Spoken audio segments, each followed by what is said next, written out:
ఇవాళ Tollywood super star అయిన prince Mahesh Babu గారి పుట్టినరోజు. మహేష్ బాబు గారి గురించి కొన్ని విషయాలు తెలుసుకుందాం. మహేష్ బాబు గారు 1975లో super star Krishna and Indra దంపతులకు జన్మించారు. మహేష్ బాబు గారు చిన్నప్పుడు కృష్ణ గారితో ఊటీలో సినిమా షూటింగ్కి వెళ్ళేవారు. సో అప్పుడే సినిమాల మీద ఆసక్తితో కొన్ని సినిమాల్లో కూడా నటించారు మన మహేష్ బాబు గారు. కొడుకుదిద్దరం కాపురం సినిమాలో అయితే ఏకంగా డబుల్ యాక్షన్ చేశారు.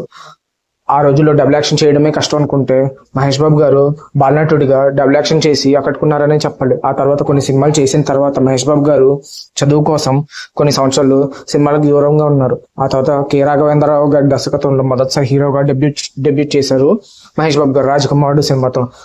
ఆ తర్వాత నటించిన మొరారి సినిమా అయితే తెలుగు మూవీస్ లో ఒక క్లాసిక్ అని చెప్పాలి. కానీ మహేష్ బాబు గారికి ఫస్ట్ బ్లాక్ బస్టర్ పడింది మాత్రం ఒక్కడుతో. ఆ తర్వాత అతడుతో తనలో ఉన్న వెస్టైల్ యాక్టర్ ని బయటపెట్టారు మహేష్ బాబు గారు. ఆ తర్వాత పోకిరితో ఏకంగా ఇండస్ట్రీ హిట్ కొట్టారు. పోకిరి తర్వాత కొన్ని సంవత్సరాలు ఫ్లాప్స్ వచ్చినా కానీ దూకుడుతో మాస్ కంబ్యాక్ ఇచ్చారు.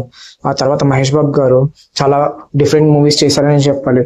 సీతమ్మ వాకిట్లో సినిమాల చెట్టు, బిజినెస్ మ్యాన్, వన్ నేను ఒక్కడిని లాంటి వేరియేషన్ ఉన్న సినిమాలు చేశారు మహేష్ బాబు గారు. ఆ తర్వాత కొన్ని ఫ్లాప్ వచ్చిన తర్వాత శ్రీమంతుడితో మళ్ళీ కంబ్యాక్ కొట్టారు.